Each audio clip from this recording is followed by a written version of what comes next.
Hello, and welcome to another episode of Anime on Draft. This is episode 181. Welcome, everybody. I am joined by the usual crew, minus Drew. Welcome, Rolando and Alec. Hello. Hello. My name is Mark. I'll be the host this week. We got a completely packed episode. We have some double IPAs on tap. We got some Modern Times beers. Bring it back. Tap, but I mean, that's on figuratively tap. On tap. On our taps, tap. our local taps. I wish it was on taps tap. out of cans. I wish I could just get the beers I want to drink on tap, just like just all right, the dude. magical tap that's on your wall. Yeah, you just just say a beer name and then you just got to Sounds set like one up Star at your own Trek. place. Can we Sounds like get a there great already? idea. Please work on that, somebody. Right, yeah, anybody. Have it, please. Make it happen. Make it so. We got more in store for you. We got some more Orishiri Community Todoke episodes 11 and 12. We also are going to be talking about Attack on Titan, Higurashi, Elena, some Haikyuu, of course, and then we got some big news, ladies and gentlemen, some big news about Chainsaw Man. Yes, we will get into that in just a bit. Let's start sipping on these beers and then let's get into our Orishiri. So episodes 11 and 12 were infuriating. I just have to say, I wanted somebody to slap Kurumi just multiple times. I couldn't stand Just a her. swift punch to the face. Just to kind of put her in her place. Like, man, she was like cunning, like conniving. That's the word. She was just conniving entire episodes, and man, it was driving me crazy. Toxic. She's just a mean girl. Just an awful person. You're just a all mean around girl. Yeah. I agree. The thing that bothers me about Kurumi is that the way she like carries herself is that she is very spoiled and entitled. And so like when you have, or I guess when you're a kid and you're always getting this much attention and everyone's telling you how cute you are, how good looking you are, like you get that like conceited mentality. And I think it's not like the best I guess way we should treat children, because like it turns them into these little monsters who always get their way and usually end up getting what they ask for or want. Mm-hmm. It's sort of like this. You feel like you're deserving because you're you. Because you have a symmetrical face. Well, and because you're good looking. Yeah, that too. You've always gotten it that way because of your symmetrical face. Yes. And your ravagingly good looks and luscious hair. And hair that's fluffy and soft. Yeah, that's the thing about Kurumi's character is like, I didn't want to like completely hate her, like flat out. Like at times, like I sort of feel bad for her because it's like, she's trying to put in the effort. She really likes somebody, and the way that she's going about it is completely wrong. Like, don't get me wrong about that. But yeah, I was about to say, wait a second, Mike. Yeah, but like you like almost wanted to I almost wanted to feel bad for her, but then she just like completely turns it around and does something conniving and like tries to screw with our precious Sawako, and it's like, all right, that's where we draw the line, and like don't mess with Sawako. She's this like innocent little baby that just has no views on the world. What's going on? Yeah, and like you just kind of help but feel bad. So, yeah, I don't know. Let's just get into some of this then. Let's get back to Kurumi then. Her entire like being is just this like two-faced person, and I don't know. Like I wanted to get your guys' thoughts on not just like the like episode 11 where she's sort of like trying to come across to Sawako, but also the transition into episode 12. I don't know, Alec, like what were your thoughts when like the first mention of what's the guy's name, Ryu Sanada? Like how did you feel like on that, like that tension that came up between the two, like because it sort of seemed like maybe like she was gonna convince Sawako for a moment, or maybe you just kind of hoping that Sawako would stay strong and come to realize things. I don't know how you felt during that whole exchange. Sorry, the Skype is going weird here. Oh, nice. Give me a second. Rolando. That's fine. Rolando, do you want to Sure. answer that then? I'll audible in. The problem I have with essentially what Kurumi's doing is the fact that it's very naive, and it goes back to what we were talking about earlier, where like I get it, like she was kind of like raised in everyone like praising her for her looks and like getting her way, so it's like when now you've got Sawako and she's not relenting, because she doesn't really have like that sort of character, right? She's very she's very optimistic for like how much of a loner she was, and like has like a very like great outlook in terms of like how she views other people. Yeah, that's a good point actually. It's funny because that's exactly the sort of oblivious quote unquote nature that is frustrating Kurumi so much, because normally when you've got someone like Kurumi telling you that you don't have a chance, blah blah blah, all of this stuff, that like some random normal girl is just gonna be like, oh fuck, like maybe you're right, like you're the popular girl, all that stuff. But like Sawako doesn't really understand those social cues maybe, so it's just funny seeing her just unwittingly getting in Kurumi's way like all the time, and like Kurumi's even like starting to see, like you could see her get flustered a bit with just how good Sawako is, I guess you could say, like just how innocent wholesome. And wholesome she is, and it like throws her off a bit. And so when she like does this shit, like she's obviously using Sawako's like good nature to try and play her hand, but it's just funny because every time she's like tried to do something like this, it's never worked out for her, right? Right. Like she's still not with Kazuhaya, and essentially what she's doing is actually helping Sawako, because it's like now that she brings him into the situation, it looks like he's gonna feel even more towards like wanting Sawako.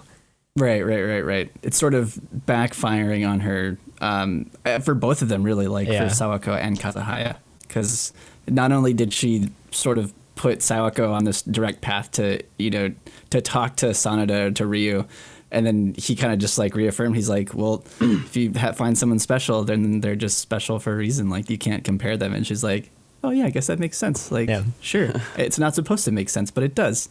Just happens. It just happens. And she's like, all right, well, okay, I get that. Yeah, because like she can relate with his explanation. He's like, is it supposed to be logical? Like, oh, well, maybe not. Like it doesn't have to be. And then you get like the other side. You get Kazuhaya, who's also like, now that he's seeing these other interactions, he's like, it's gonna push him. I guess from what we can see.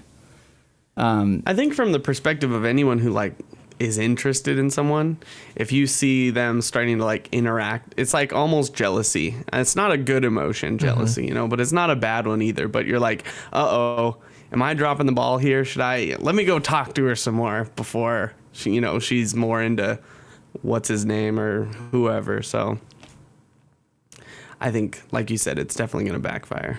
Yeah. I mean, even earlier in episode 12, he's just like, what do you think of Sawako? And Ryu is just like, I like her normally, but not in the way that you think. Yeah.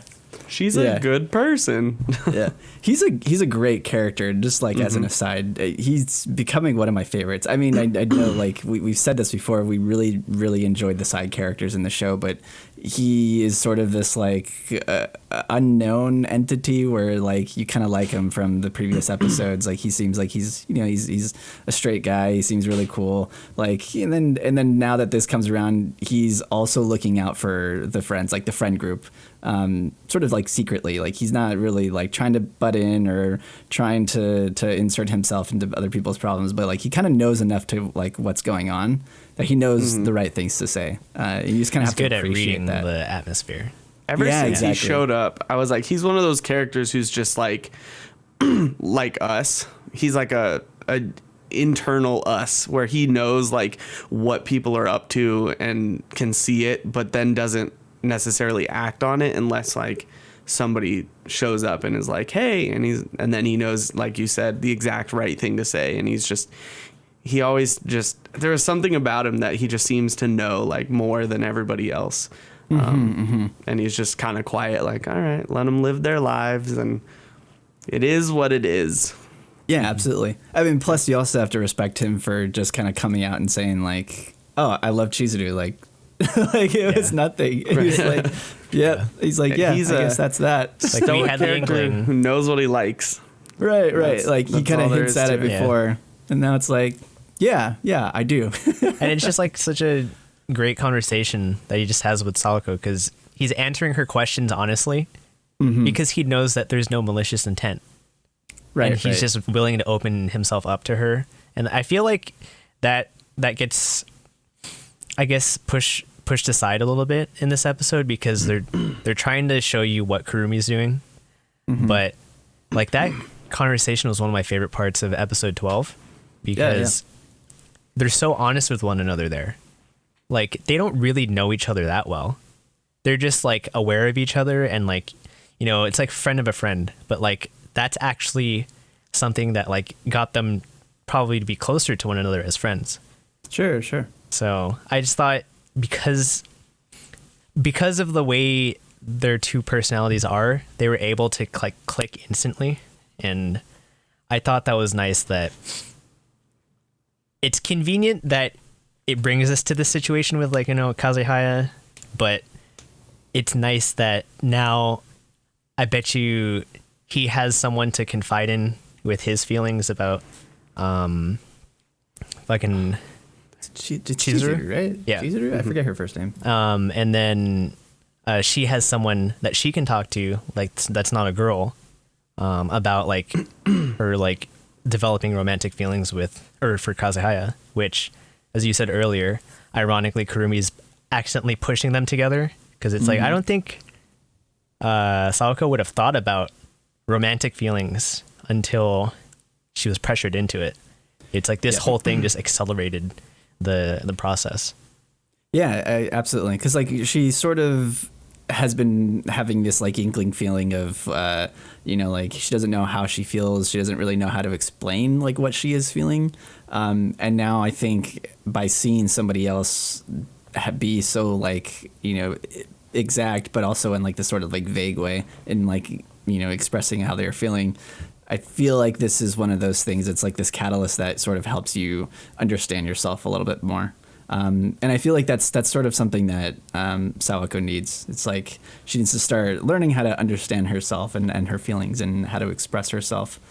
And then it's like you also get like the Kazehaya side too, where he is sort of starting to understand those things too. I don't know, maybe he needs his own sort of backboard to you know, like bounce his own feelings and his own thoughts too. Everybody needs a backboard.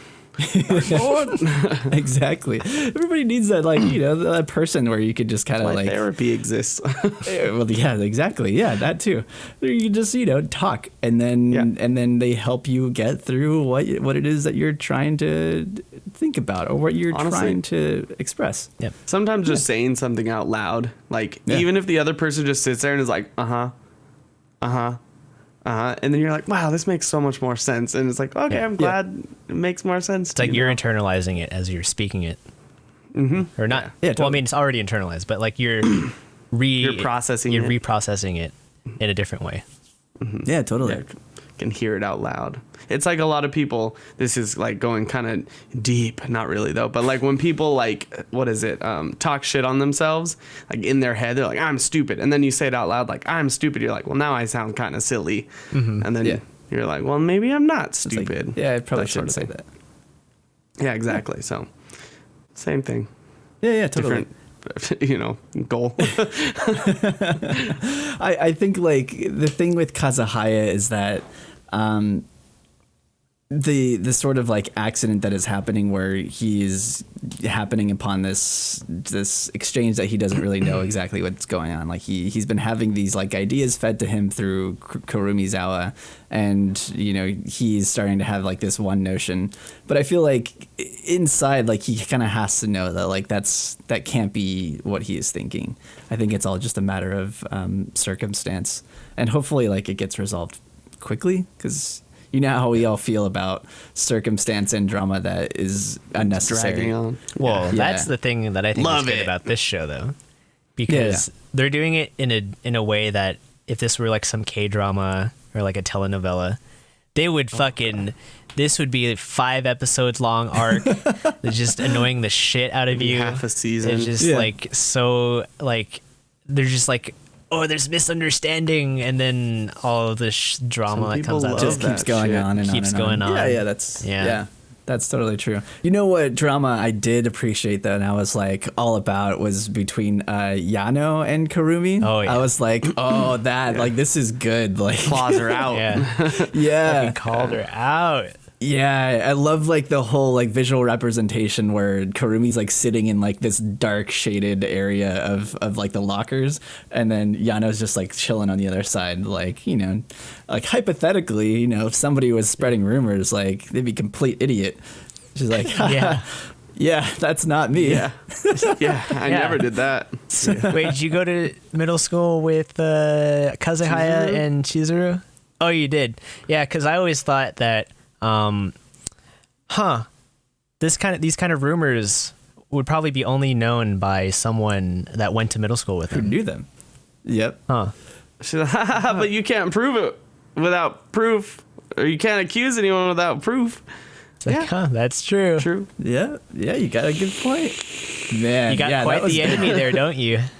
That was juicy. Yeah. I like it. That's Because she another. was drinking juice.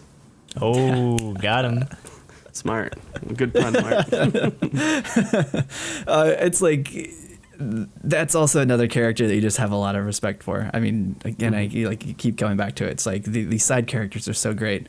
Like I just have so much respect for her, not only for like sticking up sort of for Sawako, but just for calling somebody out on that. Because I'm sure, whoever like heard the rumors or heard these first rumors, like they don't know somebody, and it's just like you just kind of get baited into spreading gossip around, and then A lot of people just want to chase clout. Yeah. That's Well, I know the rumor. Now I'm one of you guys because I'm spreading it too. Yeah. Yeah. It's just people that want to be part of a circle, despite how, I mean, humans are selfish. Toxic. yeah, Yeah. yeah. Yeah, I mean that was a great exchange. That was probably like one of my favorites of that episode. I was like, oof, oof, oof, oof. Yeah. This is getting You're just- heated. That's where you're just like, oh, she fucking knows. Yeah. And she's going to do something about it if she senses She's the Kurumi scary. trying something. She's going to be like, I'm going to fucking end your career right now. Yeah. I love that she is like sort of Better this like die. protective like mother like to Sawako. She's like she's like, hey, don't give up. Like No, what she says to Sawako when she's going to talk to Sanada is she's like, whatever you're feeling right now, just believe in it. yeah. And like, it's because she's Okay. pretty observant, right? Yeah, Like, yeah, she knows absolutely. like the She's an sort of adult, emotional she conflict that Sawako has, and so she's like, She's in the adult. yeah, just trust in the feelings that you have. Don't doubt them.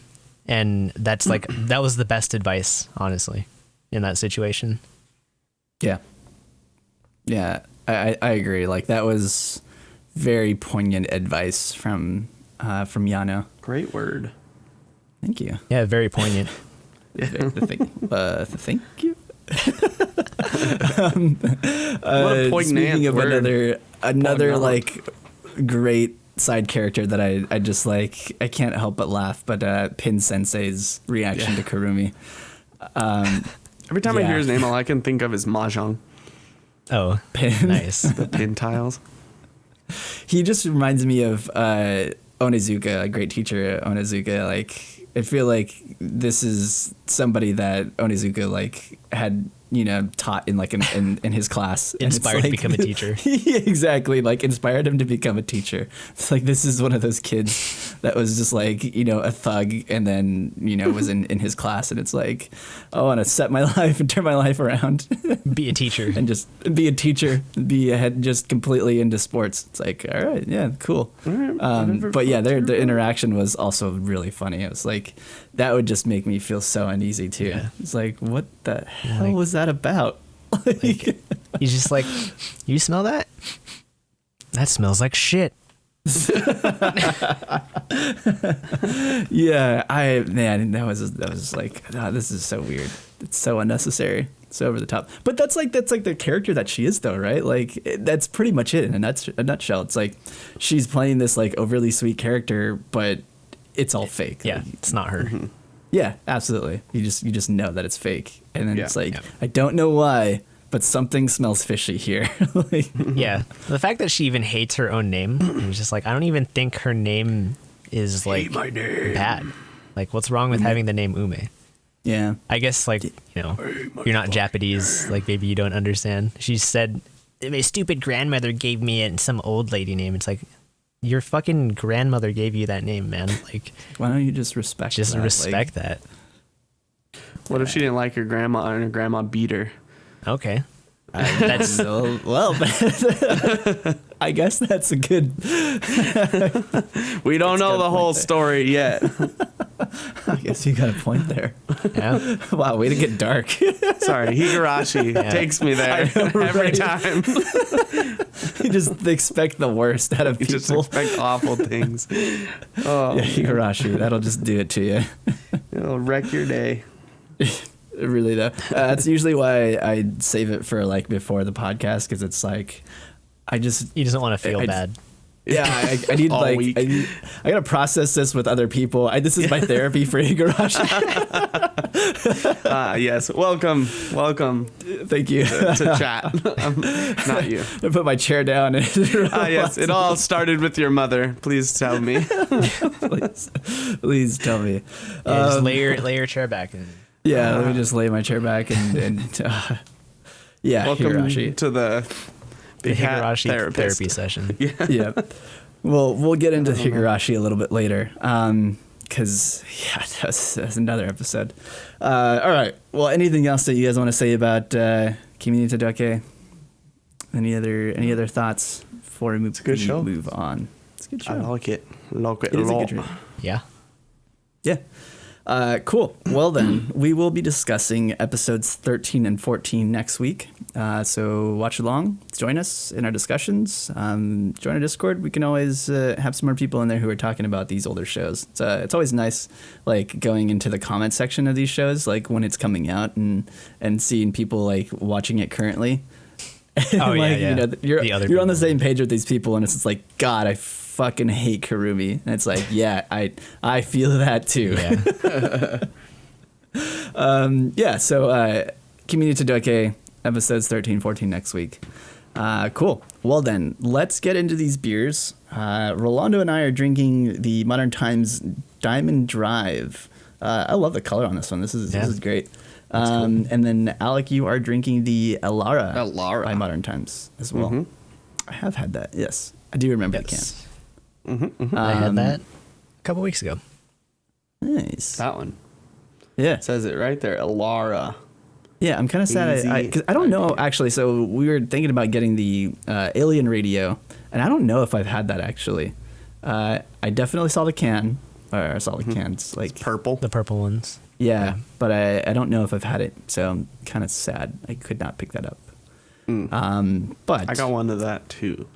So you got to tell me how that next is. time. Yeah, you gotta let me know how that is. Because I mean, we Hazy. always It's very hazy. We're big fans of Modern Times, so it's like I want to collect them and try them all. True. It's like Pokemon. Gotta try them all. That sounds really bad. I don't know if I want to say that. Gotta drink them all. Oh God. It's like you're an alcoholic, man. We're want to start us off with this Diamond Drive. Yeah. Look at how hazy this beer is. Just look at that. You can't even see through it at all. It's a nice glass. Oh, thank you. Yeah. Heineken. It is from the nice. Heineken. Well, it's not the actual Heineken brewery, but it used to be the Heineken brewery. It's the Heineken Museum. But this beer, very floral, citrusy at the nose, and it's very juicy. Like the mouthfeel is like kind of vibrant, but like very thick. I think in and of itself, like I think there's Galaxy hops in here. And that really gives it like that thick resiny flavor on the finish. And when I went to buy these beers, actually, I was looking specifically for Galaxy hopped hazies. So that kind of, plays into it. But I think in this case, it's not exactly what I was looking for. And like, I know Drew had like kind of mentioned to me what he thought about the beer, like before I bought it. And I was like, all right, well, I mean, I'm still going to come into it with an open mind. But I do kind of agree with him where his thoughts were like, it was just okay. And I kind of feel the same. Like this beer is like just okay. When I'm looking for like a Galaxy hopped hazy IPA, I'm thinking of like those juicy IPAs from the Northeast, like from Mark, tell me what are the breweries I'm thinking of from the Northeast? Like Treehouse or Delirium, Treehouse or not Delirium. What is? Yeah, I'm blanking on the brewery as well. Yes, because I've never been there. But that's what I'm thinking about. But this is kind of just sort of resiny and sort of hoppy and then sort of juicy. Or no, it's juicy, but like it's sort of tropical. It just feels like average. Yeah, I'm kind of getting that too. Like, it's like it's got some good flavors going on, but I don't know why it's not really like standing out to me. And I don't know if it's this mixture of hops that are in it, because it's like you kind of are getting pulled in like a bunch of different directions, right? Like you sort of get this tropical like hints, you sort of get this like dank flavor. It's juicy to an extent, but it's not like full of like this like rich juiciness that makes it sort of like sweet. But then it's also like not as that heavy. It's like not as heavy as I was expecting it to be. So and it like finishes like a normal IPA. Yeah, strangely. Yeah, right. Like it's got that like hoppy finish, but it's not got. It doesn't have that like juicy finish to it. Yeah, I don't know. Like it's not bad, but it's also not great. Yeah, it's okay. Yeah, and I think the problem is that like we've had like Galaxy, what is it, the Galaxy one that's from Modern Times. I was gonna say Galaxy Brain, but that's not the correct. Galaxy. No, that's the Phil's beer. That's Phil's beer. That's the special brew for the Promised Neverland exhibit. Let me find. What's the name? There's like Galaxy Sky Party, which you've had. Oh recently. yeah, dude, the Galaxy Sky Party is good. That was really good. Sounds like fun. And then the recent Mosaic Party one that we Sky. also had, and then The like Mosaic the MT7, the Hedgewitch, like we've had the MT7, like all of those beers we like, had like for a month. Both of those, right. Like amazing beers from Modern Times. Yeah, we had this like string of just like great double IPAs, and then when you get to something that's like this, it's like, this is like, okay. So I won't go get that one. I don't think you would like this one. But I'll get the MT7 again. That one was good. I remember liking that one. I don't think you would like this. This doesn't have the flavor profile that you like. I know it's an IPA, but like it's a juicy. Yeah. But well, I like a lot of juicies. This isn't the type of juicy that you would like. It's very normal IPA.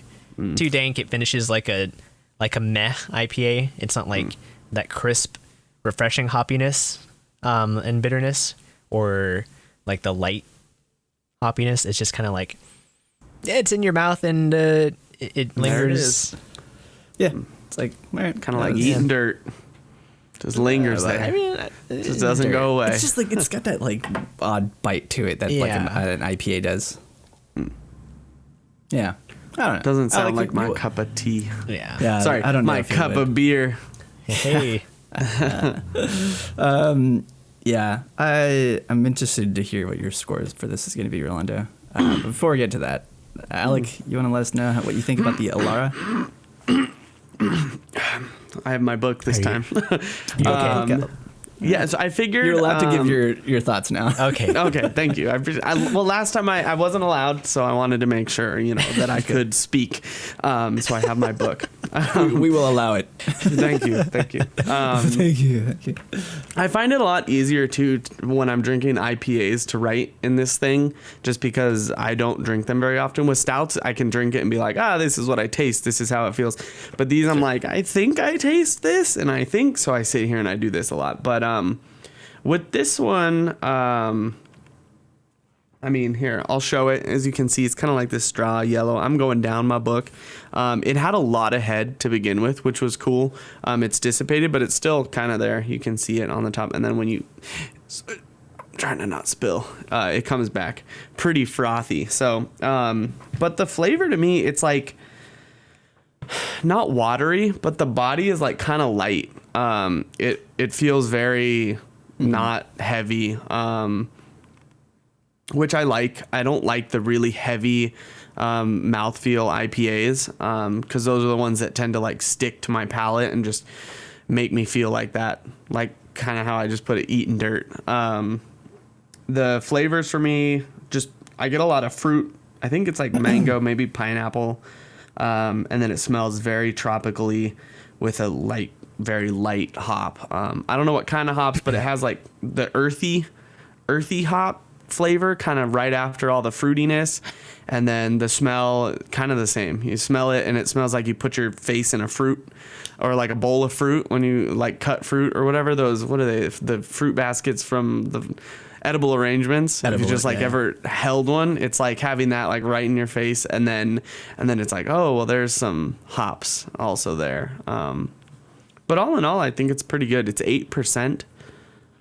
You both have had this as well, so I don't know. What do you guys? So do you get like a sort of like guava or melon flavor at all? Flavor? Yeah.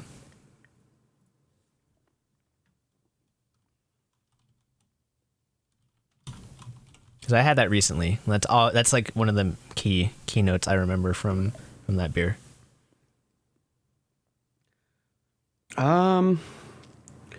Maybe, but not like green melon. It's like sweeter, like cantaloupe. Yeah, that's what to me. I'm thinking of, like cantaloupe and like a little bit of guava in terms of like it's not a sharp taste, but like it's a bit of that mellow sweetness. Yeah, no, I definitely get that. And then I think the less mellow sweetness I get from it is like that mango that I keep thinking I'm tasting. Yeah, it's good though. I Googled it just now, and it's supposed to have apricot, but I don't taste it at all. That might be just the confusing part about it. Yeah. It's a hard flavor to pinpoint, like apricot. Yeah. It's just such a mellow flavor. Yeah. Mm-hmm. It's a good fruit, though, I have to say. But yeah, it is very mellow. But I get, like that mellow sweet melon flavor, as well as the more overpowering kind of like mango, pineapple. I don't think it's pineapple though, because it's not that acidic. I always think of pineapple as more of like a creamy sweetness, and pineapple more as like a acidic, bitey, like sour sweetness. And this doesn't have that sour. What do you think? I guess what's the closest representation of a pineapple beer? No, of what you're tasting. I think it's on mango is what I'm not tasting. pineapple. Yeah, not pineapple. Yeah. I was getting a lot of mango out of that too. Okay. Like it's very easy to drink, and I feel like that's why I mean, I had this probably like 3 months ago. Like I don't remember it that well, but it was enjoyable. Like it was just went down super easy. Got a lot of mango, like tropical notes, but like you said melon. That's definitely one I didn't taste out of it. It was only like after he kind of said, "Are you tasting melon?" Because otherwise it's just like mango, hops, and then you know when someone actually says like, "Oh, do you taste this?" and then you try it, it's like, "Oh yeah, I kind of do have that there." It's like with whiskey. Yeah, I think it's all you taste is booze. Yeah, a lot of the times tobacco. when you taste or smell things, it comes from the memory, because that's like what your olfactory senses are tied to, and so like, your brain is trying to connect dots to previous experiences. And like maybe if you hear something, maybe personally I've had a lot of melon in the past, which I have, like melon juice and like all that kind of stuff. Like to me, like I drank that beer and I was like, oh shit, there's a lot of melon in this, like at least to me. That's why I asked. I've had tons of mango in my life, so that might be why. And actually, when I smell it, speaking of memory, it reminds me of an IPA I had on not on a flight, but I had a layover in an airport on my way back from Texas a couple years ago, and I had an IPA in the airport there, and it reminds me a lot of that. I don't know what the beer was, but I was stuck there for like 4 hours, so I had like 4 of them, and you it wasn't up bad. That bill. Yeah, I mean, I had nothing else to do. What else are you gonna do? What else are you gonna do? Just had my shit off to the side. I'm like, all right, I'm just gonna sit here and drink. Yeah, I've been there before. Yeah. It's like I had nothing else to do, so I'm just gonna have a few It's beers. like the only thing you do at an airport, right? Because like you go early enough that you're just like, I don't want to be like caught with like my hands behind my back. But then like you get there and then you're like, oh fuck, security was way shorter than I thought. Yeah, and you get through security with, like, in 15 minutes. Yeah, you're like, okay. Yeah. Well, mine was back from Japan. I had a 7-hour layover. Oh god, that's what was that? So you that just was drank 7 beers. It was in Vancouver, which was a nice airport, but I mean, 7 hours is a long time. What did you do? What's a nice besides drink beer? Besides drink beer, I drank. I ate. I went to a Hortons. I slept for like 2 hours. And then I think I watched Netflix. I don't remember what I watched, but I was just like watching something on like pretty decent Wi-Fi actually, which was like. You know what's a nice airport though? Salt Lake City. I'm gonna tell you, it's clean. It's nice. It's a good airport. Singapore has a nice airport. I bet that's an international, but I mean it's super nice. There's like multiple levels. There's like malls like all over the place. Yeah, that place. So yeah, beer and airports. Go hand in hand. We got on a tangent here, and I just realized it. Beers and airports. Yeah, 8%. Yeah, right. Anyways, getting back to these beers. Rolando, I don't know. You want to give us your final thoughts and your rating for this? Yeah, it's okay. 3. Okay. 3, really? Mm-hmm. Oh wow. All right. Yeah, I do like the colors of this can. It just reminds me of baseball. Wait, but can I see the can? Yeah. It's like Oakland does A's remind colors. me of baseball. But I was on a team in like like when I was this was our middle school's colors, remember that? Oh, that's right. Yeah, it reminds me so that's the same colors of my college, and they had stripes on their uniform. Very school colors. It is very school colors. Yeah. Yeah, it's Yeah, I don't know. Back to the beer, it's okay. It's like not like bad by any means. It's also just not standing out to me. I was gonna give it like a 3.5. I think it's okay. I think the smell of it is what's like it's really tasty. But I feel like the flavors are kind of all over the place. Like I'm not really getting like the tropical coconut that they're saying. There's or blueberry. What? It says Coconut's that a hard flavor. Blueberry and coconut. I'm not getting that at all. I feel like both of those flavors are hard because either coconut you don't taste at all, or it's completely fake and it tastes awful, as we've experienced in. I think it was the Mother. What is it? What's that brewery that does the Cali Creamin'? Mother Earth. Mother Earth. They did that one coconut one and it was just terrible. Yeah. And then same with blueberry. You don't get it at all, or all you get is blueberry. It's not bad, but it's like, well, this is just blueberry juice. In certain like cases, like that strong blueberry flavor is good, and like you kind of want that. But I'm like, again, it's blueberry. It's going back to these things where like certain styles just kind of hinder or like can attribute certain flavors better. Like sours are better for things like coconut or blueberry. I smell a small amount of blueberry. Stouts.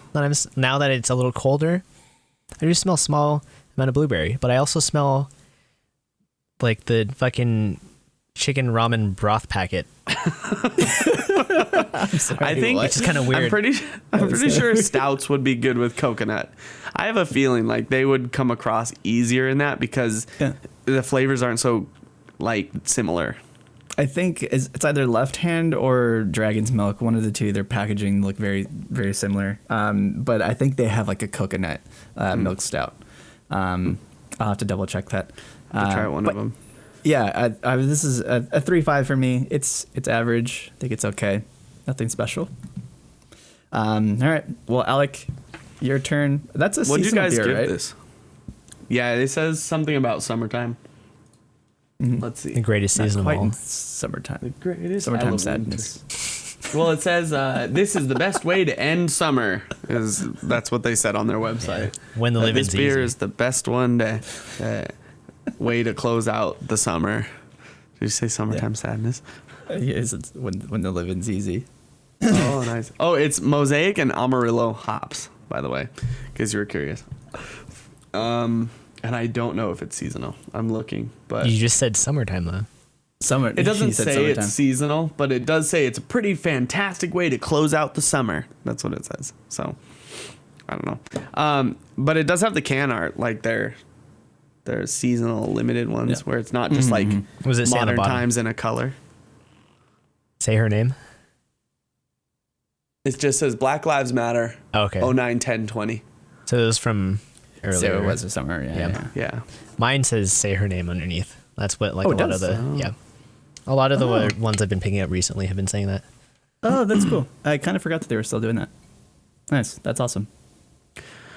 So my rating for this beer, thumbs up. Yeah.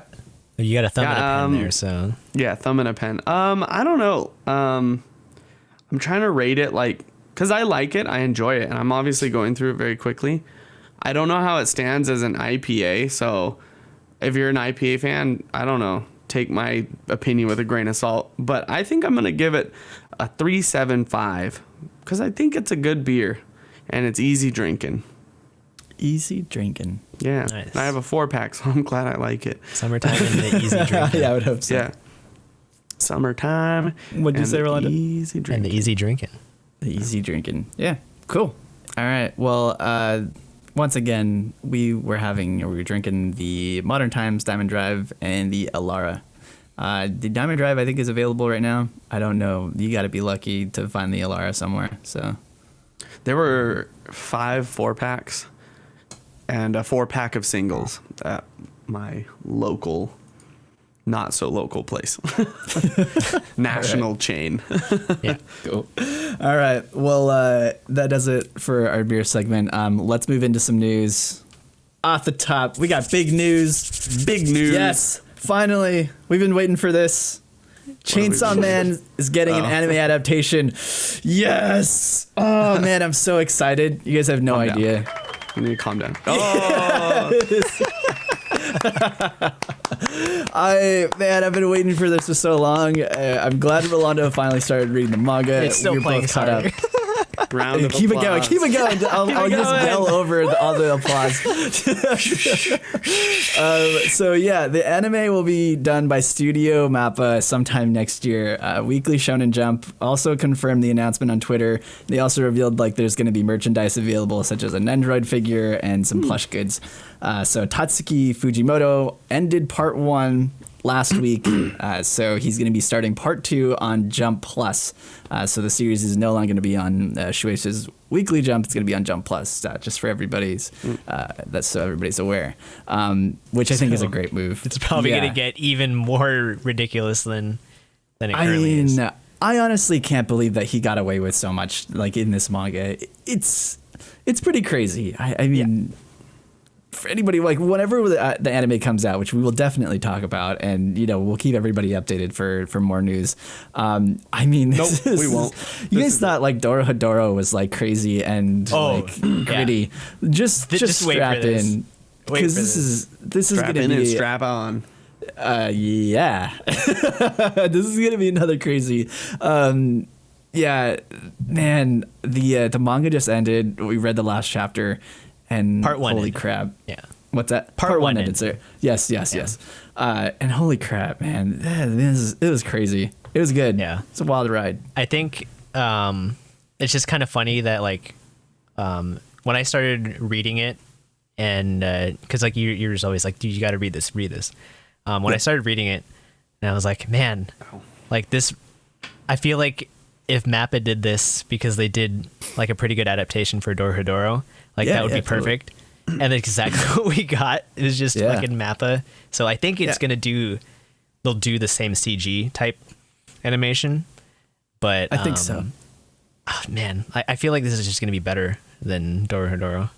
I feel like it's going to be like one of the best of the year. Like, I mean, Dorohedoro was great. And yeah, like you said, it was a great adaptation. I mean, it stuck very, very closely to the manga. I mean, they barely left anything out. And the CG for what it was awesome. Like, it was so great. I just kind of feel bad for Mappa, man. Like, they've had so many series recently. I feel like they're like running ragged right now. But they're consistently, yeah, exactly. Like they chose to do it. They're consistently putting out like some of the best work that's out there. Yeah, and this is gonna be a great one. I'm really excited for this. Oh yeah, not excited for some of the stuff that's gonna happen and seeing that animated, but it's gonna be great to see fucking Denji and Power on the animation side. Absolutely, yeah. Dengue fever?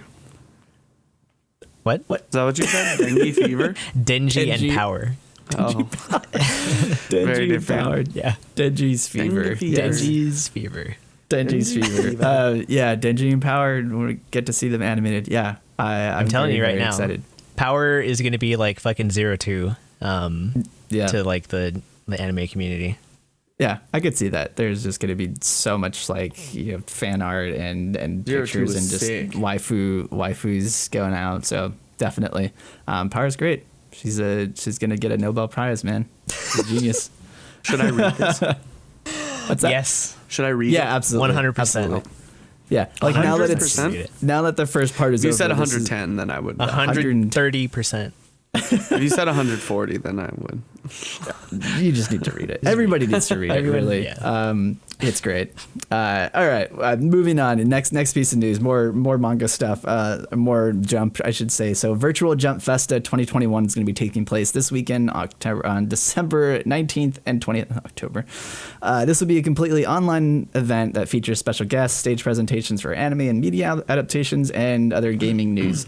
So all the presentations will take place over the 2-day virtual convention on multiple quote stages. So this is a completely free event as well. So just download the Jump Festa 2021 online app or head to the Jump Festa website for the event. So just like jumpfesta.com or I believe .jp maybe. Yeah, it looks pretty cool actually. So I might try to check it out. It seems like some things might be not domain, but region. locked for region locked. So you kind of have to head over to the website and see what's available to you. But if anything, like you can have your virtual avatars, you can play like little mini games and take pictures. So it seems pretty cool. I'd check it out. All right, moving on. Kingdom's third anime season is going to resume airing after its delay earlier this year. The show will resume its regular broadcasting time in April. So this was delayed due to COVID earlier this year, this past March, I believe. They only got up to episode 5. So they're going to continue on from there. Mm-hmm. That's a whole year delay. Yeah, and this was shaping up to be a really, really good season too. The animation was looking pretty good. I think it was episode 4 it started dipping a little bit, and then I'm glad that they stopped it because this is also going to be a great season for the anime. For anybody who's anime only, it's one of my favorite arcs in the manga. So I can't wait for it to return. It's gonna be good. All right.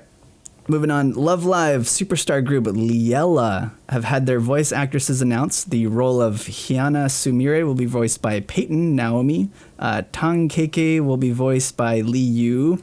Shibuya Kanan will be voiced by Date Sayuri. Arashi Chisato will be voiced by Misaki Nako. And Hazuki Ren will be voiced by Aoyama Nagisa. So this is one of the Love Live's like new projects, correct, Rolando? Correct. I think I don't know if you know more than this. Yeah, so the current airing Love Live Nijigasaki is a sort of spin-off based off of characters from the School Idol Festival game series. Mm-hmm. But this one is the next in the actual main series timeline. If you're talking about the Love Live cinematic universe. And an interesting note is that Liu will be voicing a character, so she's like a Chinese cosplayer and like singer. Like she does the ending song for A Million Lives this season. So I've seen the name before. Yeah, they've got like at least someone that's like pretty well known. But everyone else is kind of like they tried to scout young talent, which was like one of their main focuses because like the project itself is supposed to be like it's a new school. Everyone coming in is like a first year for this group, and like everyone's wondering like are they gonna try to make it like a long running thing where the voice actresses and the characters grow like and have like multiple seasons. So who knows? That's cool. I mean, I'm excited. The artwork for it looks really good. It seems promising. Like they have some pretty good future stars lined up. So yeah, I'm excited for this.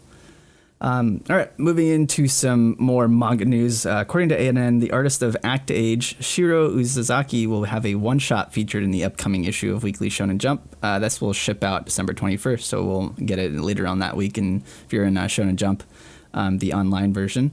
Osamu Akimoto penned the one-shot title, which is named Engan no Cyclops, or Flame of Cyclops, I believed. I'm very excited for this as well. I think that the artist, Shiro Isazaki, I think that, for anybody who had followed like the Act Age stuff, there's this whole scandal out there, but definitely want to support her because she has some great art. And got kind of screwed over by the cancellation of Act Age. Absolutely. Yeah, it's very unfortunate, but hopefully this is like one step into her getting back into like another work. So yeah, I think would very much like to support her. Moving on. The latest, I Can't Believe It's Not Hentai, the manga and light novel series Isekai Meikyu de Harem O by Shachi Sogano will be receiving an anime adaptation. This is a regular isekai protagonist that finds his primary goal in diving dungeons and creating his own harem. Yeah. And making his through the dungeon, like he's going to go in there to find his harem. No. He just wants to explore dungeons and then also create his harem at home. Okay. Yeah. He's like, I'm just gonna treat this like your regular RPG game, except with waifus. Nice. Nice. It's great. It's great. Excellent art. All right, that does it for our news. Let's move on to our happy hour. First show on the block, Higurashi Go. We kind of hinted at this earlier. This is another like semi-stressful episode, especially the beginning where we get the continuation of Satoko going crazy, and we're trying to figure out how to save Satoko. I don't know if you felt the same way, Alec, but I really can't stand Keiichi sometimes. Which one? Wait. Hang on. Sorry, Keiichi, the main kid. Keiichi's the What are we talking about? main guy. Higurashi. Oh, yeah, no. Keiichi, yeah, he annoys me. Sorry, I was super distracted. Yeah, no, Keiichi is annoying. I think it's for the same reason. We'll talk about this later, but I know we were talking about the character from Attack on Titan. Eren? What? Yeah, the girl. The girl. Yeah, the girl. I know what you're talking about. The girl who's supposed to take over the Armored Titan, whatever her name is. It's the same reason I find her annoying, and it's just because they scream like all the time. They're just always yelling. And it's the same reason I couldn't continue watching. Black Clover or whatever, because 100% the main the reason character why I stopped just kept screaming. I loved reading it. It was great, and apparently it's great now because he stopped screaming. I don't know, but yeah, no, I find him to shut up. Yeah, they're like, dude, stop screaming so much. You need to calm down. Yeah, relax. Yeah, he annoys me. So yeah, that was your question, right? Does he annoy you? Annoy me? Yeah. He totally does. Yeah. Yeah. I Nervous just like laughter. I get it, like, I get that he's our main pro tag, and he's sort of this young, naive kid. He's a shitty pro tag. I feel bad for him, like, at times, you know, like, he's going through all this shit and, like, all this trauma, but then again, he's just so annoying. And he's oblivious. I mean, you can't feel bad for him. Like, you can, but then he walks into a dungeon with a girl and she's like, look at this cell, isn't that cool? He's like, wow, yeah, it is, let me walk in here. Oh my god, you trapped me? Why would you do that? And you can't feel sorry for him anymore. Like, you're an idiot. Don't ever go in that cell. Like, I got a bad feeling about this. Oh well, let's just go in. Let's just go in. People could live here for weeks. He like sometimes makes the correct decisions, like in this episode, right? Like he made the correct decision of obviously stopping Shion. Like, yeah, that's killing the uncle. That's bad. Like, nobody, like, no, you shouldn't do that. But no, like, good. Yeah. Okay, that's bad. But then let's go storm child welfare services. Not the best idea. I don't know if that was the correct choice. And then it's like, okay, well, let's go talk to them instead. All right, that's okay. We're moving back in the right direction. No, let's bring all the children to go there. Yeah. It's like, all right, maybe hold up a little bit. Like, I don't know if that's a great choice. It's just like, show the power. Yeah. Everyone thinks this is happening. Well, let me ask you this question. Idea. So what do they do instead? Set up cameras in their home. This is the 80s. Yeah. You just hide them in floorboards. Hide them in floorboards. This is the 80s. I've been playing too much Cyberpunk. It's like, I was like, do you just tap into the cybernetics? Duh. Like, I don't know. I mean, it's like, I don't know. Like, as a child, it's like, there's not much you can do. Like, just get parents involved. Get your own parents involved. Yeah, get other adults involved. But here's the thing. You know the backstory for Satoko's family. They're shunned by the community for supporting the dam project.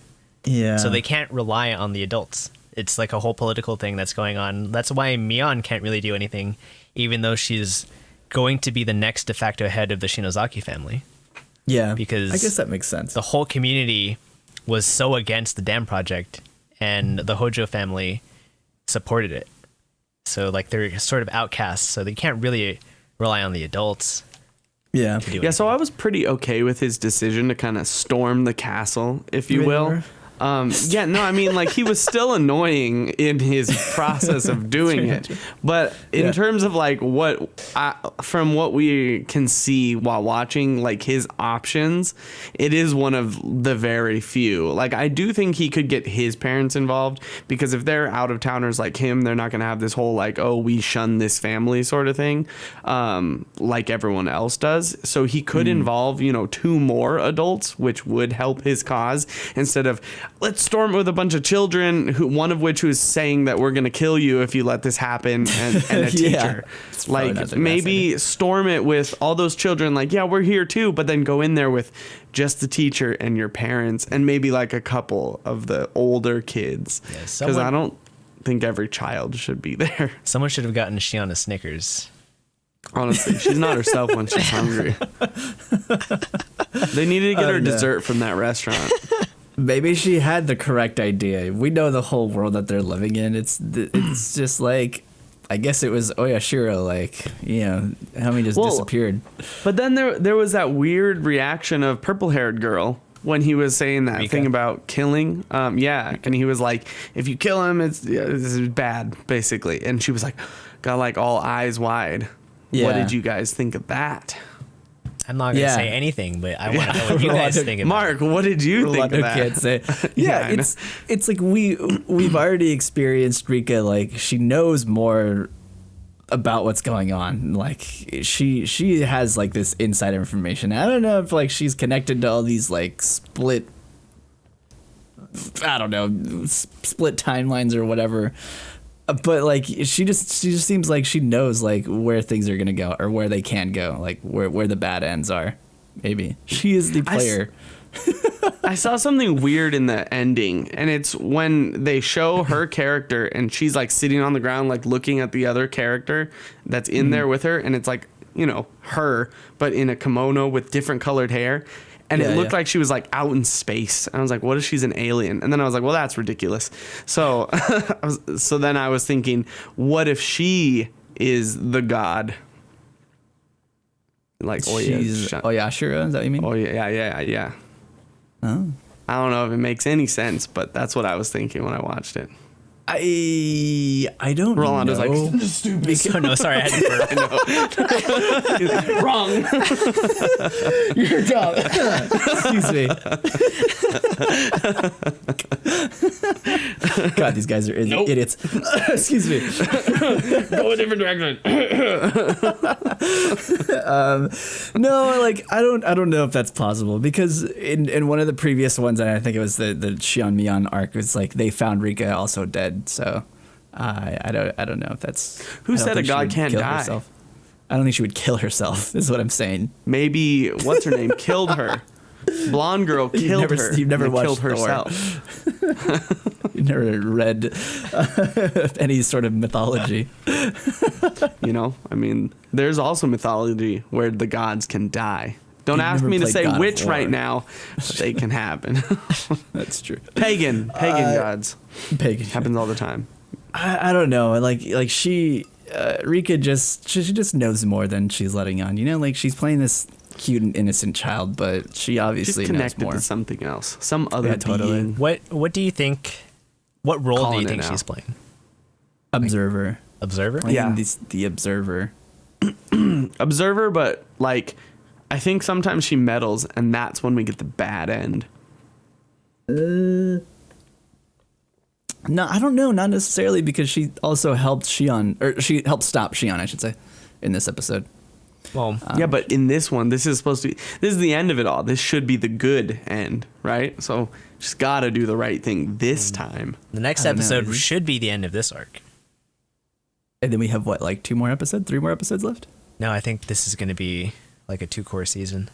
Oh, is it? Oh, is it? Oh, never mind. I thought it was only going to be like a few episodes. Well, then that changes everything. It's going to be like the original. And there's a reason for this that I cannot say until we get into it. Okay. Everybody dies. The end. Everybody dies. Well, until then episode 13. Well, then that changes everything, because I thought it was going to be done after this arc, and then it was going to be like the resolution. But now, never mind. So the original anime series had 2 seasons that were like in the 20 episode range for both seasons. Like a few other OVAs, and then another like 12 episode season. So holy smokes. Maybe it's 13 episodes. Yeah. But yeah, if we're going to be going like a somewhat parallel, quote unquote, to the first series, then it's probably going to be 2-core, around like 24, 25 episodes. Cool. I'm all for it. Bring us more Higurashi. Yeah. I'm down. I would like to wait and just binge it. Yeah, actually, that's a good point. This is good. Like I said, this is another Brave New World like I'm having all these crazy ideas like episode to episode, and like my mind just Brave can't New handle World. it. Yeah, I mean, The book? Look at me. I just said she's the Brave New god. World. Oh, from the New World. Sorry. Yeah, the book. Yeah, Brave New World. Yeah, the Brave book, New duh. World. Great Every book. chapter was just You mind-blowing. waited a month between every chapter. Yeah, didn't you guys? No. No, it's just read the book. Yeah. So anyways, moving from the New on. World. Excuse me, Shinsekai Yori is what I meant. No, Drew is completely right. It's like as much as I want to keep theorizing about what's happening, No, you should keep theorizing. But at the end of every arc, you should recollect your thoughts. Yeah, it hurts my brain though. And sometimes, like going episode to episode, It's good. It really does. It's good. does. It's Good a mental for us. exercise. I hate those. It hurts. It hurts. my It smooth hurts. brain. It hurts. Papa, me. it hurts. All right. In my brain. Let's move on from Higurashi. Was there anything else that you guys wanted to say about it? Nah. I can't stand Keiji. Nice. Sorry. Anyone else you can't stand? Reina wasn't as bad this episode. She kind of gets on my nerves sometimes, but she wasn't too bad. Why? She's Is it the because she orange-haired one? repeats her name? Or not? She repeats words. Yes. Is it the orange-haired one? Yeah. She used to do that Okay. way worse in the original series. Yeah, she reminds me of Just wait till we get to Clannad. Reina's arc. Clannad You were girl. gonna say that. Yeah, she reminds me of the girl from Clannad. The main girl. Nagisa? No. Yeah. 100% she no. She reminds me of her because she talks like an idiot. 100% no. Wait until we get And to she's like, "Nya, nya, nya, nya." And I'm like, shut up. wait until we get to her arc. Yeah, I'm kind of excited. That sounds really bad. Like I'm excited for her arc, for the emotional trauma she goes through. Kind of excited for her to terrible. die. No, like I kind of want to know more about her and like her I part in don't. all of this. You know what I mean? I don't. Just like because it's like she seems like it's slightly annoying character that like I just kind of want more from this character, that she's like been there. I wanna all this see her time get and we beaten to death know by a like bat. nothing about it. Okay, that's all right. I think we're done. I think we're done here. All right, let's talk about Attack on Titan final season 5 for the end of it all. Yeah, so this is new territory for me, guys. I don't know what's going on. Nice, I'm you're with clueless. us. I am. Yeah. I'm in the same boat you guys are now. Alec and I don't like Screaming Girl. No. Yeah, I found her name, Gabi. Yeah, Gabi. Gabi. Yeah. The one that's voiced by goodbye. fucking Hina from Day I Became a God. Hina doesn't annoy me nearly as much as this girl, Yeah. though. But ironically is also the same girl She's from also Charlotte. Yotsuba. She's Yotsuba. Oh yeah, she is Yotsuba. Mm-hmm. Although Yeah. Yotsuba isn't as annoying. She's just No, there. I didn't. Just sort of I didn't there. think she was too bad. I thought she was okay. She screamed the whole episode. Whenever like she this talks, over-top kid. she's screaming. Yeah, but like, we don't get that in Attack on Titan, except when Eren is screaming for his life and crying. Well, he's always screaming as well. That's why I found him annoying. Yeah, that makes sense. But then like we have like all these like super mellow and like serious characters in Attack on Titan that feel like you need to spice it up every now and then. Yeah, everyone can't be the savant that Mikasa is. Exactly. You can't do that over and over again. You can't just copy paste characters like Yeah. that. You need the screaming people sometimes. Oh, God. I don't think you do, but, you know. I mean, maybe I'm right. Maybe I'm wrong. Who knows? You could just have, like, a jokester. You don't have to have... What's funny about a world ruled by Titans? not ruled nothing. by Titans. Nothing. You just That's leave why it the in That's world what you fights constant find the fear. humor in. You have to create humor where there is none. Living in constant fear. Just Humor any is day made could up be your of- last. Poor choices and bad life happenstance. I guess it's welcome to real life. Honestly. All jokes come from bad shit. I don't know. Let's Trauma. get into this. Thank you for putting notes in here, Rolando. So Paradise Island. Obviously, like this is the future, right? Like we've gone forward in time a couple years. What is it? 4 Did you years. say 4 or 5 years? 4 years? 4 years. Okay, thank you. The raid failed 4 years ago. Yeah, so this is like 4 years in the future. Reiner is back, and now we're following like him in the army and also Zeke. So there's a couple like bombs that were dropped in this episode. First off, like, you know, what has happened during this meantime? It's like Paradise Island. Like, what has happened since then? Obviously, it's this threat to like humanity still. But even more so now, it's like now they don't know whether or not they can take control of them.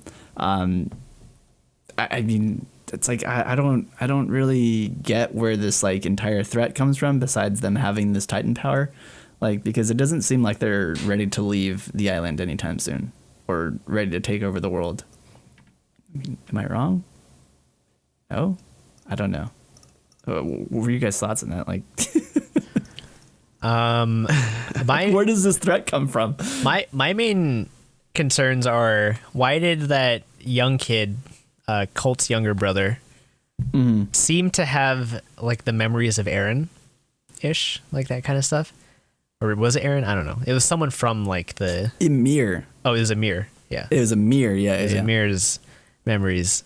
And then the other thing is, why are we seeing these behind the back looks of characters that we assume are like Jean and Mikasa? So it's like, are they infiltrating the Marlians? Like, what is the ultimate goal here?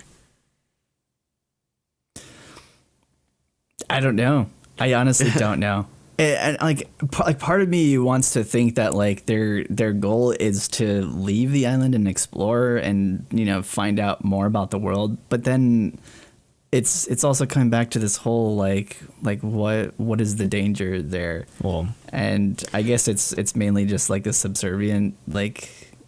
I think the danger, is kind of, we were reading comments after watching the second episode, and I think a couple of the people there put it well, and it was kind of like they've been spending this whole time dehumanizing all the people from Paradise Island, and if they were to leave and come here through the power of the Titan and show that they weren't, you know, like terrible, awful demons or whatever, then the Eldians might rise up. So I don't think it's a threat to the Eldians. I think it's a threat to the Marlians. Yeah. Showing like, yeah. Well, yeah, that's the exact thing. So it's like the Marlians are the ones that were at war with the Eldians before. That's what the war that we were hearing about in previous seasons. Yeah. But the problem is the current Eldians that, like Aaron's father, which happens to be, I forgot his name, but Beast Titan's father Zeke. As well. They Grisha. They were the Eldians that were left behind, right? The ones that Zeke, didn't escape to Paradise Island. And so, yes. Oh, the sun. If you're the ones that are left behind, and you're being occupied by this like Nazi-ish group of Marlians, with their armbands and all, like you're being treated as if you're just like some lesser being that you're in like your own like concentration camp, and of course, like at some point, because like there's been so many years have passed, like they're gonna have this sort of Stockholm syndrome, right? Mm-hmm. Where like they have to, as a survival mechanism, start to believe some of the propaganda and be like, yeah, those guys are the bad guys. Yeah, that's your same race right there. Yeah, right. They're the ones that escaped, and so like you feel a little bit somewhat of that. It's like that jealousy and that hatred for like we're the ones suffering, where you guys are off on your own in paradise, essentially. So, I guess it's kind of paradise. It's kind of funny because like Alex is bringing up this part of the comments, because we read a comment after the second episode where the worst that Reiner can say about the Eldians left over on Paradise Island are one stole a fucking potato and ate it in front of a superior. Yeah. Another one ate it, but then gave some of it. Yeah. Another one was fucking just is a piece of shit that's selfish. Okay, Aaron. Yeah, I got that one. But like, like he's humanizing him, and so like when Yeah. the window blows open, his aunt is like super freaked out because she's like, "What if someone heard that? Like this is dangerous for us." Like that sort of thing. They're in occupied territory. It's interesting because when I heard that, I was like, "All right, this is stupid. Like that literally means nothing." But I didn't think of it as like this like minority group that is like afraid of them thinking that this other group that's out there that is like they're the same race, but they're on their own and they're like they're not being ruled. Yeah, they're independent. They're not being ruled over. But it's like. Yeah, they're just also regular people. They're us, but they're free, sort of. But they're technically being ruled over. But right, yeah, in a different way. Yeah. But I mean, it's like now that I'm thinking about it, it's like like there isn't anything that is entirely different. Like, what's to stop them from rising up and trying to join them or helping them in the long run? So I guess especially if they have. If they were to group up all the Titans, they could just turn all the people who could be Titans into Titans and then literally just destroy the Marleyan people because they've been relying on Titans this whole time and have no way to combat Titans. Yeah, they clearly don't because the other civilizations in this world have developed weaponry that can fight Titans. Mm-hmm. Mm-hmm. Yeah, so that's like another thing, and I'm glad you put this down because I also was feeling the same thing. I was like, what is the point of this war that they're fighting? Like why do we really care? Like, do we only really care because of the Eldians or the people who are on Paradise Island that we know, and they potentially may be like dragged into this, or is there something else? I don't know. I'm not. Why do we care about the war that's going on? Yeah, I don't. I don't think we're supposed to. Clearly, their society was fucked up in the first place. Yeah. Mm-hmm. So, something had to change. Like, I guess, fortunately or unfortunately for them, like the Marleyans did defeat them and like cause them to. I don't know how. Escape. I don't know how either. And like that's the puzzling thing, right? Because it's like if they had a means to be the Titans before, then why are they struggling against these new weaponry? Like, wouldn't they have developed the weaponry first? I think it comes back to that family that's been like living in their mansions this whole time with the Warhammer Titan or something. Yeah. Because that seems like such a weird thing. Everyone else seems like they're living in squalor in these tenement homes and scared of everyone where they have all this power where they can influence the world. Yeah, exactly. And so it's like, I think it goes back to them and they somehow fucked over their own people. Yeah, because like now that you mention it, like it says that they're currently living in fucking luxury. Yeah. Probably because they struck a deal with the Marleyans. Yeah, because they're the ones that they said in the second episode that they're the ones that convinced the people that the Eldians that escaped to Paradise Island they're like, hey, King, you should just go to this island and hide. Because they're the ones that convinced them to do that. So technically, they're. I want to know what the Warhammer Titan is. Yeah, I want to. Yeah, I was really thinking. I was like, "Ooh, that sounds cool." Speaking of Titans, I said that Titan looked like Amir's Titan, and I was correct. So the jaw Titan, is that what it was? Yeah, that was. It just has bones on the face and the fingers. But it's the same one that like crawls like a little golem. Yeah, it's been so long since we've seen that Titan. Like, 'cause we hadn't seen that in the first season 4 or any of season 4, right? And then we had, I think it was just has like armor half now. of season 3. Yeah, it's been a while. Is it produced armor, or can he grow the armor? Has that always been like a trait of that? He's not Titan? the armored Titan, so it's not the armored Titan. It just looks like bone, though. Yeah, that's what I mean. Like, have they always been able to do that? Bankai, dude. Oh shit! Oh, he would travel to Hueco Mundo and learn how to use his Bankai, dude. Oh my god! Fuck Bleach. Show sucks. Oh man.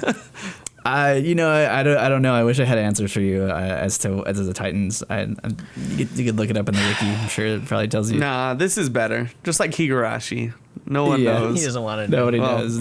Rolando knows, but I don't know Attack on Titan. No, I mean with Higurashi. But yeah, it's better that none of us know. We're just theorizing. Yeah. I'm calling it the Warhammer Titan and that whole Tigursha family or whatever the fuck their name is. Yeah. Something. something to do. Yeah, Thor. it seems sketchy. Thor. Oh, Shooting lightning. The Warhammer. I mean, they seem Yeah, sketchy. true. Like there's got to be some kind of shady shit that's going on with them. You know what I mean? Like it seems weird that they were like in this. So they have some power and they're living in luxury. Yeah, they're living in luxury and they have this power to like control everyone else. They're like, oh well, this family's gonna give an announcement to world leaders, and it's like not just Marlians, but like the people they're fighting, and people are gonna listen to it. That just seems wild. Like, who are these? Seems like people? a lot of clout for some family who's supposed to They be got some BDE. subservient to another race. Because they're just I don't Eldians at the end of it. They're just Eldians. Just like, Eldians who at they the think end they of it. are. So really, they should just be in apartments. Yeah. I don't know. I mean, I guess we'll see. Like, it seemed like there was going to be some drama coming up next week. I kind of like am curious as to what has happened with our main crew. So I don't know. Dead. What do you guys? So I know, they're not. Rolando, you agree. Mark, what do you think of the pacing of this episode? It's odd. Like, it seems like very odd to just like jump forward like 4 years, and then now we're supposed to be stuck with like some other crew, and we're supposed to like have these feelings of like, oh man, like I feel bad that they're in war, and like a lot of them are experiencing PTSD, and like I'm supposed to feel bad that they're gonna die. Like, you know, they're gonna die fighting in some other war. But like, I also kind of don't care because we've already talked about this. Like, I don't really care about the war that they're fighting in. But like, they're obviously like against our main crew that, you know, we've spent 4 seasons with and like have been fighting for. It's like, I'm sorry. I'm sorry. Yeah, like they have the power to like fight back, but like they don't, you know? And it's like it's very sad like seeing like this like group of people like who are like stuck in this situation. But they sort of had a chance to I don't know, like work with the people who were on Paradise Island instead of going against them. I don't know. Like that's what makes me not feel as bad for them. But that's the Like, wake I up know call, their though, history. right? They want to What's that? save their That's family. their wake up call. Yeah, absolutely. Because Reiner had that conflict of character of like what he viewed as these devils. You know, they killed his best friend, they took Annie, like all this stuff happened to them because they infiltrated the island. But like the worst he can had say is another that someone homie. stole a fucking potato. Yeah. I just What feel was the like name it's of like his too homie, little too the late. You blonde-haired know what I kid? mean? Clout? That died or didn't die. He got burned up. Oh, the in one that got steam. eaten by. Oh no, which one? Armin? He was Armin. Yeah, Armin. Was that his homie? He was No. from Paradise Island, right? No, Well, Armin, yeah, Armin that's Aaron's friend. Is Aaron's friend. Yeah. But he was close with Reiner. In Yeah, a no, couple Berthold was Berthold close was- as Reiner, and he was a giant titan. He was right. also Titan. But wasn't Armin and Reiner close at one point too? I don't remember. remember. I thought they were, but anyways, my point is like he met a lot of cool peeps. But Good just because they were people. both blonde. Oh, Yeah, probably. But like, I mean, nice. Hey, amigo. Hey, amigo. What's up, blondie? Hermano. Hey, brother. I don't know. I don't remember. Anyways. I don't know. Yeah. Anyways. Pacing was slow. That Yes. was Yeah, my pacing. It's very slow. And this is it's not going to be a full 2-core season, right? No. Like, am I getting that correct? I heard it was like 10 episodes or something It's like that. supposed to be Only shorter. 10? Yeah. And that's what makes me like kind of Confused. like, confused as to because it's like Is there no I was content? sort of expecting we were going to go back to the main peeps in the next episode, but according to preview, like we're stuck in more LD and drama. It's like, Is there no all right, content? Is this just that we're going through the manga super quick? Like I have no idea. It feels slow. From what I remember, and I think they just released, there was like another chapter that just came out. Like I thought the manga had already ended. Maybe it was a bonus chapter, but from where the last season ended and like according to like where it was in the manga, there was only supposed to be like a good like 40 chapters left or something like that. yeah, so there's not a lot of content to cover. There's not a lot. Yeah, there isn't a whole lot. But from what I've heard, and like I've tried to avoid is like any spoilers. From what I've heard is that it ties things up pretty well. So I mean, That's I good really have no for a idea. But that's long-running like manga. according to manga, like manga readers are like, all right, yeah. I mean, like, I'm manga readers satisfied. are snobby. Like you and I are both manga readers for other series. You're pretty and it's snobby about like, it. right. And like, if people, I don't know, I haven't seen any comments about people who are like worried about where the anime is going at this pace. So I'm not entirely sure. I have a feeling we'll probably see some comments like pop up here and there within the next 2 episodes. So yeah, I really have no idea. Like, I don't know. Like, I'm kind of iffy about how this is gonna end. I hope it ends. I hope it wraps things up. I hope it ends as well. Hopefully it ends. I mean, yeah, I kind of do too. I'm not saying that like I'm tired of like Attack on Titan, but I'm kind of tired of Attack on Titan. You know, yeah. When did the first season come out? 2012, 2013? 2012, yeah. It's 2020. Like it's been going long enough, you know what I mean? Like, it's got to be 2021 when this finishes. It's been a long enough time. It needed to end. It's one of those series that, you know, we've talked about before that like you just kind of need to know when to end it. And I don't know, I feel like this is getting really close to like I think if you had gone on longer, I would have been really upset, and because it just would have just kept dragging on. Yeah. All right, that's enough for Attack on Titan. Let's move on. We have Journey of Elena. So this is the conclusion of the Fran and Sheila arc, and then now we have their apprentice mages, I guess. They're not really apprentices anymore, but we have Elena and what's the other girl's name? I don't remember. Saya. Yeah, I don't know. This episode was kind of like okay for me. Like, we get. Actually, like, I really enjoyed the first episode of this, like the Fran and Sheila arc. I really enjoyed that because it seemed like there was like a real danger. Like, it seems like there was like actual like plot going on, and they were like in sort of like danger, but they had everything under control. Like, that's cool. Like, that's exciting. Like, I'm all for that. But then we get this, and it just seems like we're like taking a step back into like lighthearted fun because it's Elena again. Did you read what I wrote down?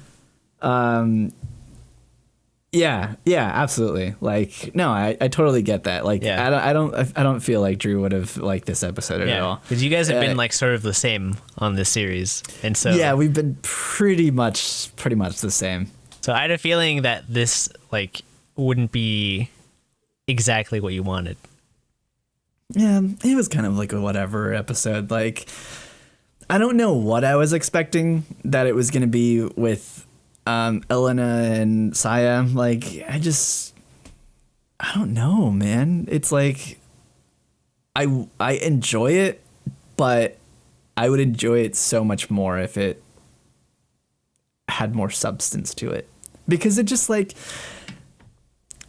it starts like going back into this like, well, like, Elena is cute, and now we need to have like cute and fun and quirky things happen to her. Like, what if they switched bodies? You know what I mean? Like it starts like getting into this like, what can we get Elena into next? It's like, all right, let's have her switch bodies. Yeah, that sounds like fun. Like, what if everybody's in love with each other? Yeah, that sounds exciting. So I feel like the main difference is Elena's journey has been more of the lighthearted side, whereas her mother's journey has been the actual, like, man, like, the world is, like, fucking crazy. Yeah. But, like, things have changed since then. And this is something, like, you see, like, Sheila and Fran are not, like, even their dreams, like, in the first episode of this arc, were, like, very selfish and, like, not unlike Elena's, where it's just, like, I just want to live for myself and like, I want to make a living, live easy, that kind of thing. And like the world is sort of like trending in that direction. And so like a lot of the same things that were happening back when Elena's mother, Nike, was traveling around have sort of changed. And so that's why I can kind of agree with like what has happened. Because like Elena's character has like lived in this world that is more carefree, albeit there's still some fucked up shit that's going on. But I can agree that like her character is like very laid back, and like Fran puts it the same way, as like very laid back, just like my my teacher that I'm sure who you know who it is now. And it in this sense, like, this episode was more of like a character development, because it's like now we're knowing exactly where Elena stands in all of this. Like, she's realizing what's happening. Like, every episode, her idol from the Adventures of Nikkei, she's starting to realize who it is, who the characters in this are. They're way closer to home than she thinks, and it's this sort of like realization and growing up from this childhood fairy tale into the, I guess, like the real world, like what the real world is actually. Because like she's still naive, right? Yeah, absolutely. It was pretty foolish of her to open that box because she's still childish. Yeah. Like, she's only like, what, 18 to going on 19. Like, she's still a kid, and she's going through this journey to like, it's like her coming of age. It's her coming of age story, I guess. But like, yeah, like she's magical puberty. She's growing up essentially. Like, her mentors went through it. Like, Fran went through this when she was her mom, Elena's mom's apprentice. Sheila went through it. Like, both of them are very much more mature as adults now, and one more than the other. Elena is like sort of going through the same journey, and so like it's like this cycle of growing up.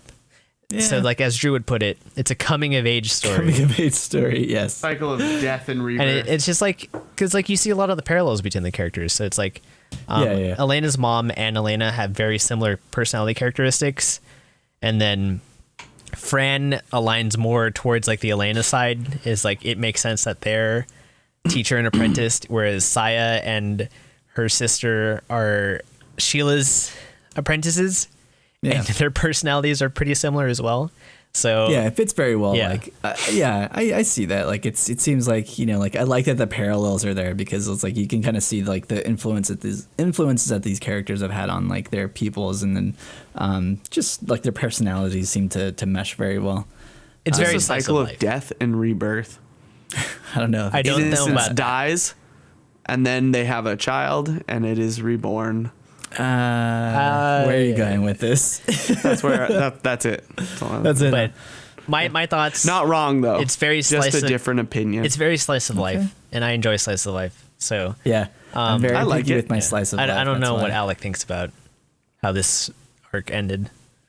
I liked it. I thought I came in late, so I didn't hear all of your points. Sorry, I was moving shit so I could move my cup.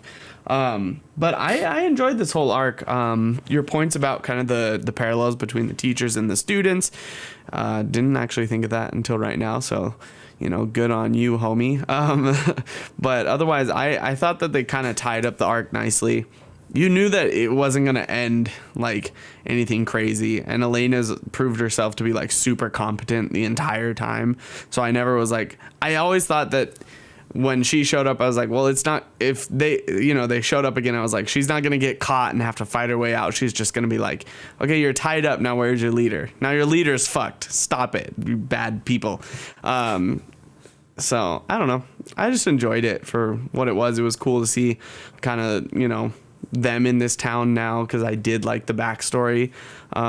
Yeah. And I thought that was kind of impressive that they actually could do a backstory of two characters in one episode and then make me actually like emotionally invested in both those characters, because sometimes it takes more time, or they do that and it's just like, well, I still don't care about these characters.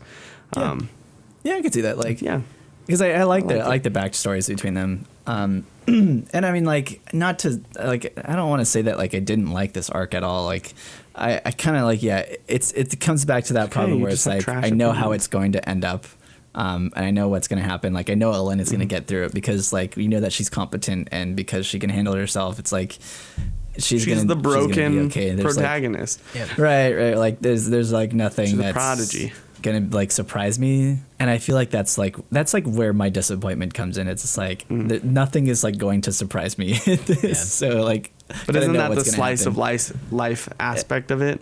Yeah, and I think this is just sort of. Yeah, that's sort of like the thing, like why I'm like very picky with slice of life, and it's like, all right, like it's okay. It's just like, okay. What did you expect? It's been 20 years since this group was put in prison. What were they gonna do as these old They need Old to start hags. murdering people. That's what I was hoping for. I was like, they need to start coming out. You know what? And mages too, regular folk, everybody's gonna die. Like that's what I was thinking. Like kitty gloves are off. Like No, but all they wanted to do was just steal while the effect was up. yeah, let's make everybody love each other and steal. Yeah, And then steal shit. steal. Interesting. Yeah, right. Yeah. Then it's not really stealing. You just go, "Can I have this?" Yeah. Yeah, Thanks. cool. Thanks. Cool. No, they gave it to me as a gift. That's not stealing. Yeah. I don't know. I mean, so we got 2 more episodes, right? Like, I'm looking. This was 11, what? right? I think there's only one left. Oh shit! All right. Well, I guess she's gonna this come was back 11. home. She's probably Cool. gonna go back home. She's going back home. Well, Fran already mentioned it She too. promised She's her like, Or Mom. to the island where these mysterious items are coming from. Which is the Nah, she's going homeland home. of She's for sure the other going girl. home. Saya. Saya. The land of the east. She's gonna The go home land to of her the parents. east with the oddly sexy black-haired girl, her Her younger sister. Yeah, that's The how they younger described sister. her. Did you happen to see an oddly sexy girl with black hair? It's like, did you just call your sister sexy? You guys are really weird. Okay. But yes, I did. But yes, I did. She hot. No, she's going home. I Yeah. can kind of call it now. And then she's gonna go to that island with her mom. Okay. Be like, wow, all I'm right. on the Like, adventure with actually, Nike. I'm from this island. I'm on an adventure with Nike. It's gonna be some shit like that. Shit. Yeah, probably. I Some could see meta it. stuff like that. Yeah, I could see Yeah. that happening too. All right. Well, let's move on. We're getting close on time. Let's get into another show. Kami-sama ni Natahi, or Don't the care. day I became a god. At all. Okay, move on. Huh? Don't care at all. Don't care We at can move all. on. Man, Hiroto. Or Hiroki. Hiroto. No, No, Yota. Hiroto. There we go. Yota. This Yota. fucking guy, man. Is This that is the guy? another main Yeah. pro tag. Yeah. Yota? Yeah. Don't care. Okay, you got to promise not to scare her. Okay, let me scream. She just screams repeatedly. I mean, like, come on, man. Like, you got to have a little more tact than that. Like, you're trying to infiltrate this place. Like, No. just play it cool, man. No, play dude. it cool. She already said you could take her No. home. Just play No, it no, cool. no, no. Have to scream. You can't do I'm that. so at all. disappointed that Drew's not here because he probably would have just like been so fucking pissed off at this episode. Like, and see, this is again, we talked about it last week. Like, this is the problem that we've had with the show. It's like, I know I should feel bad. I know this is like where they want me to have feelings and feel really sad. You And it's like, shouldn't feel bad. This is where they want you. this is where feel bad. yeah, exactly. You This is where should. they want you to feel bad. Yeah. And it's like, If they I kind wrote of it do, correctly, like, you would yeah, feel like I bad. kind of feel bad for Hina. Like, I don't. Like, nobody wants to see somebody like that. You know, like nobody should be like that. And But why see her should that you way, care about her character though? Yeah. But that's exactly Well, and then it. also it's like, oh, well, I'm a supercomputer and I know there's no way to Hey, escape kid. these people. Okay, but you're also a supercomputer. Couldn't you find a way to escape? come these? up You're a with something. dumbass computer. You You're even literally figure out like that you're getting the attacked. living best computing device in existence. This is so currently. this is the problem, and a big reason is I don't understand why the characters are attached to Hina at all. They had a great summer together, man. Yeah. Was it a great summer?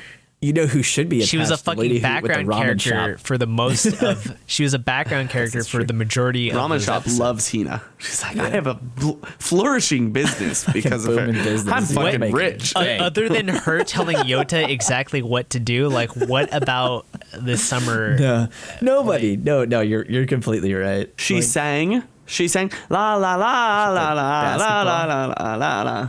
Yeah, she was that's in a all. movie, half of a In a movie. movie. So why should Based off we, of the other audience, movies. feel an attachment if the characters? It seems odd that the characters feel an attachment for her. This No, just you're feels all forced. It's just like You're totally right. look at It is. No. look at everyone else. They've already given up on this character. Everybody else Yota's the forgot, only like, one the that is family. like fucking like looking. I think it's also like that, like time skip too. It's like, oh, like a year went by and like we didn't find Not even her a year. It was a few It months. was like months, right? Like it was 6 like months or one full something. season. The fall ended. Great. Like, all right, 3 months Everybody's went like, by. well, I guess Everyone Hina's fucking gone. forgot. Yeah, oh, man, this show. It's like She helped you get the girl that you've been fucking chasing after your whole childhood, and all you can think about is like, oh man, I really want this lolly character. That just didn't make any fucking sense to me. Like, sorry, like the heart is a fickle thing. I don't know what you're trying to expect with saying this is the saddest story that you've ever fucking written, but it's not. Yeah, no. Angel Beats gonna say this show isn't good. Angel Beats was sadder welcome than this. Yeah, Angel Beats is far I sadder. liked Welcome to PA Works. Angel Beats. Yeah, again, Welcome to new unfortunate PA for Works. them. I don't even think it's their fault. No, it's just a bad comes down to story. script, and I think it also comes down to time. Like, had they spent some time with it, maybe it would have felt a little bit differently. Maybe it would have felt some sort of attachment to Hina or some of the other friends. I don't know, but I'm not feeling it. I'm just curious how it is in the manga. This is It's original. the same. This is an original? This is an original. Oh. So there's nothing that you can blame on the adaptation being incorrect. No, I was gonna say I wonder if the manga does it better. It's just It's an bad. original. I wonder just if it comes bad. down to like one of these things where you have like a storyboard and you have this fully written out story, and it's like, okay, well, we tick the boxes on lovable character. We have like this connection with their friends. We have a connection with the family. We have this like sad backstory, and then something tragic happens to the main character, like Hina, and then somebody tries to go save him, but it's like it's too late, and it's like, bam, that's a winner right there. Like, fuck, I would feel terrible. I mean, it has the skeleton of a good story, and then The there's some execution is vital terrible. things. Yeah. Yeah. They missed some episodes in there where it's like, okay, well, it's a lovable character, but we need to make the people love them. You just aren't like, look, love, unless it's a puppy dog. And then everyone's just like, look, love. If this story was out a dog, absolutely, I would be like, easily. you need to fucking save that dog. Hina right was now. a dog. Change everything. Hina Changes was a everything. dog. Hina was Ein. Yeah. Hina was Ein. Save Ein now, you little shits. Absolutely. I actually had this conversation about this show with my Japanese tutor, and we were talking about the previous episode, and it was like, man, it's kind of weird the interaction that happened between Hina and Yota, right? And it's just like, it kind of seems like Yota has this like familial love towards Hina, but like the way like they expressed their love for each other like sounded like a romantic confession. You just don't know. But like you don't believe it. Yeah. And that's exactly what the problem with the show is. It's like, why do we care about their care, like how they care for each other? Because like it's not believable. Yeah. I don't know. So we have another 1 or 2 episodes of this too. Yeah. Yeah.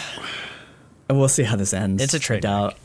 Absolutely. I doubt it's going to end any better than what we're already feeling now. I'm like sort of like excited for that. I'm excited that it's going to end.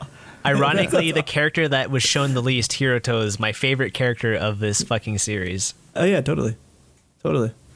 Yeah. I don't know. I guess we'll see. We'll see in a couple weeks. Let's move on again. Do you want to talk about Haikyuu, or should we just come back to it when we do like the wrap up? This episode was good, man. This is lit.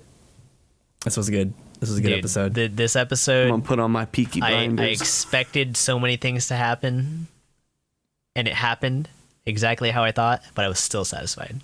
Yeah, absolutely. It has like callbacks to like a previous season ago, where somebody does this play and you're like, of course holy they would crap, know they would know the best at how exactly what will happen. Yep. Man, so good, so satisfying. Such a great show. Just You need to catch up, my chef's dude. kiss. Okay, I know.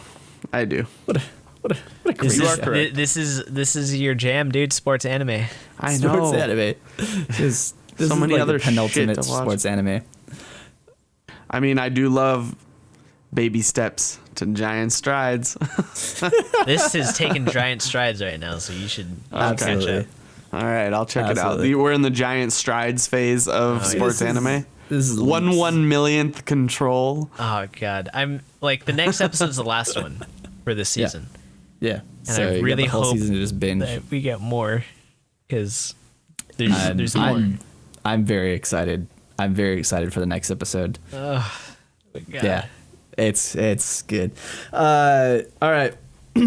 Well, that does it for us. I think this. No, this I have episode. one thing. Oh, Did go for it. both of you watch the Standing on a Million Lives? Yes. No, Mark, I dropped it. you're not- last episode. Oh, dude, this episode was so stupid. Like, it was lit though. I just have to say, I started the whole thing thinking it was a completely different anime. Yeah. I thought I clicked the wrong link because it starts out with like, what is it, a spoof on Magical Girl anime. Magical Girl Yeah. anime, yeah, and it's just like watching a TV show of a different Magical Girl anime. Yeah. Okay. It was lit. This It was lit. Ali, I talked to Alec about this earlier, where it was like, it seems like the twist is so bad that I really hope that the author doesn't actually think that this is good. Yeah. Because it feels like that M. Night Shyamalan moment where you're like, they're so confident in the twist, Yeah. and it falls flat every time. And then it's a flop. Yeah. And like, I really hope that they don't think this is good.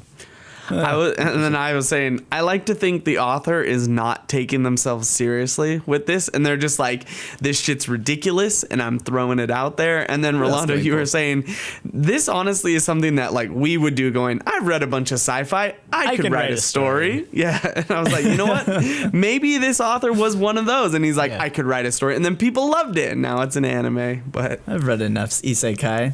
right? I can write an I could isekai. do this. But it's lit. Honestly, there's something weird about the show where it's trash. It's not very good, but I really want to Strangely, you know wanna know what where happens. the fuck it's Yeah. going. Like, I want to know how it ends. I was up to that point until they made and like completed their mission, and it was like, now I just don't care anymore. Like that's why I dropped it. I dropped it at like episode 10 or 9 or something. It's like, So you dropped it I'd already the last invested- episode. yeah, last like episode? I had already invested so much.